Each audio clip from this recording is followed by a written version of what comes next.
Good morning student. आज हम America के राष्ट्रपति के चुनाव के बारे में पढ़ेंगे। अमेरिका राष्ट्रपति। अमेरिकी राष्ट्रपति का उल्लेख अमेरिकी संविधान के अनुच्छेद 2 में किया गया है। अमेरिकी संघ की कार्यपालिका शक्तियां एक राष्ट्रपति में निहित होगी। ये अनुच्छेद 2 में कहा गया है। इसमें राष्ट्रपति की योग्यता, उनके निर्वाचन की विस्तृत व्याख्या की गई है। अमेरिकी राष्ट्रपति के लिए योग्यताएं: अमेरिका का जन्मजात नागरिक हो, अर्थात जो व्यक्ति अमेरिका का राष्ट्रपति बन रहा है या बनना चाहता है वो उसका जन्म अमेरिका में हुआ हो। आयु 35 वर्ष से कम ना हो। और तीसरी योग्यता है वह कम से कम 14 वर्ष अमेरिका का निवासी रहा हो। माना कि किसी व्यक्ति का जन्म अमेरिका में हुआ, वो वहाँ का नागरिक है, तो उसका 14 वर्ष अमेरिका देश के अंदर रहना अनिवार्य है। ये 14 वर्ष कंटिन्यू नहीं है, वो अपने जीवन काल में 14 वर्ष तक रहा हो। उसके बाद कार्यकाल। अमेरिकी राष्ट्रपति का कार्यकाल 4 वर्ष है। अमेरिका के पहले राष्ट्रपति वॉशिंगटन ने तीसरी बार चुनाव लड़ने से इनकार करके यह परंपरा स्थापित की थी। ये आरंभ में अमेरिका में परंपरा थी कि एक व्यक्ति 2 बार ही राष्ट्रपति चुनाव बनेगा, 2 अवधि तक ही राष्ट्रपति के पद पे रहेगा। उसके बाद अमेरिकी राष्ट्रपति फ्रैंकलिन डी रूजवेल्ट, जो 1940 में तीसरी बार और 1944 में चौथी बार राष्ट्रपति बने, और उन्होंने ये 2 अवधि की जो परंपरा राष्ट्रपति वॉशिंगटन के द्वारा स्थापित की गई थी उसे तोड़ा। उसके बाद अनुच्छेद 1951 में अमेरिकी संविधान में संशोधन किया गया। 22वें संशोधन के द्वारा यह संविधान में जोड़ा गया कि एक व्यक्ति तीसरी बार राष्ट्रपति पद पर नहीं चुना जा सकता। इसका अर्थ है कि एक व्यक्ति अधिकतम 10 वर्ष राष्ट्रपति पद पे रह सकता है, लेकिन और कार्यकाल चुनाव है वो तीसरी बार चुनाव में भाग नहीं ले सकता। उसके बाद अब हम देखेंगे राष्ट्रपति का निर्वाचन। अमेरिकी राष्ट्रपति का निर्वाचन अप्रत्यक्ष रूप से होता है। अमेरिका की जनता के द्वारा एक निर्वाचक मंडल का चुनाव किया जाता है और वह निर्वाचक मंडल राष्ट्रपति का चुनाव करता है। इस निर्वाचक मंडल की सदस्य संख्या 538 है और अमेरिकी संविधान में ये कहा गया है कि प्रत्येक राज्य की सीनेट और प्रतिनिधि सभा के प्रतिनिधियों की संख्या के बराबर निर्वाचन मंडल में सदस्य होंगे। तो अमेरिका की जो कांग्रेस है उसके 2 सदन हैं, प्रतिनिधि सभा और सीनेट। तो प्रतिनिधि सभा में 435 सदस्य हैं, सीनेट में 100 सदस्य हैं। 50 राज्य हैं अमेरिका में, प्रत्येक राज्य से 2 उम्मीदवार सीनेट के लिए चुने जाते हैं। और कोलंबिया जो कि जिला है, डीसी कहा जाता है, कोलंबिया डीसी, वहाँ से 3 प्रतिनिधियों को राष्ट्रपति की निर्वाचन मंडल में प्रतिनिधित्व दिया गया है।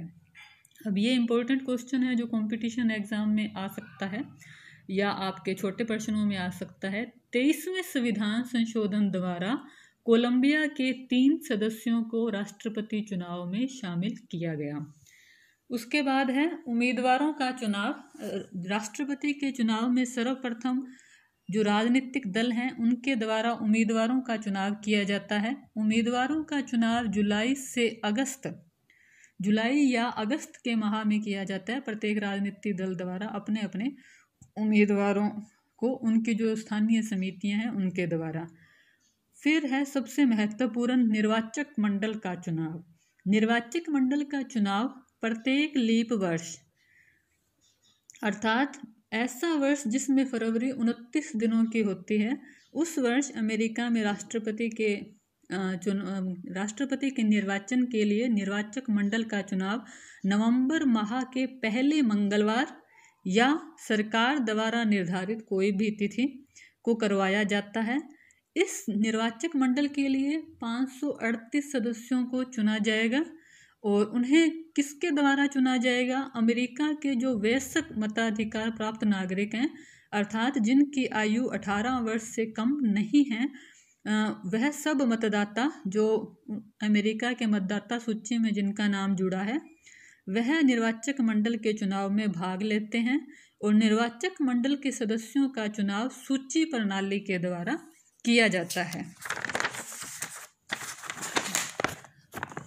निर्वाचक मंडल के 538 सदस्यों में से जिसे 270 मत प्राप्त होते हैं वे राष्ट्रपति पद प्राप्त करने की योग्यता रखता है। निर्वाचक मंडल के सदस्य राष्ट्रपति के लिए मतदान करते हैं।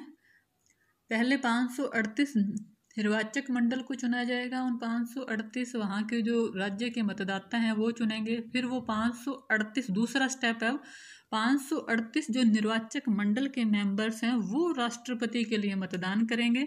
और जब मतदान हो जाएगा तो उन जो उन मतपत्रों को सीनेट के अध्यक्ष के पास भेजा जाएगा।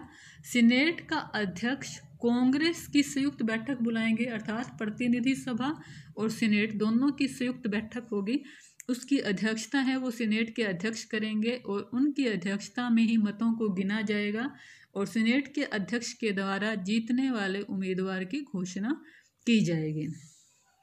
उसके बाद स्पष्ट बहुमत ना मिले, अगर किसी को 270 एक व्यक्ति को ना मिले या दो व्यक्तियों को एक जितने मत मिल जाएं, यदि राष्ट्रपति के उम्मीदवार चुनाव में दो उम्मीदवारों को बराबर मत मिलें या किसी को पूर्ण बहुमत ना मिले तो ऐसी स्थिति में राष्ट्रपति का चुनाव कैसे किया जाए इसका भी संविधान में उल्लेख है। और स्पष्ट बहुमत ना मिलने की स्थिति में राष्ट्रपति का चुनाव करने का अधिकार प्रतिनिधि सभा को दिया गया है।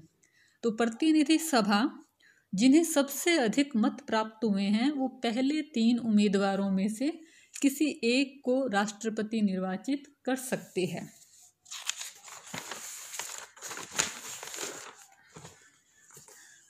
जब प्रतिनिधि सभा के द्वारा स्पष्ट बहुमत ना मिलने पर किसी व्यक्ति को राष्ट्रपति चुना जाएगा, उस समय जो 50 अमेरिका में 50 राज्य हैं उन प्रत्येक राज्य का एक मत माना जाएगा। मतलब उस राज्य के जितने उम्मीदवार हैं वो आपस में एक राय बनाएंगे, फिर एक राज्य का एक मत होगा और उसी के द्वारा निर्णय लिया जाएगा।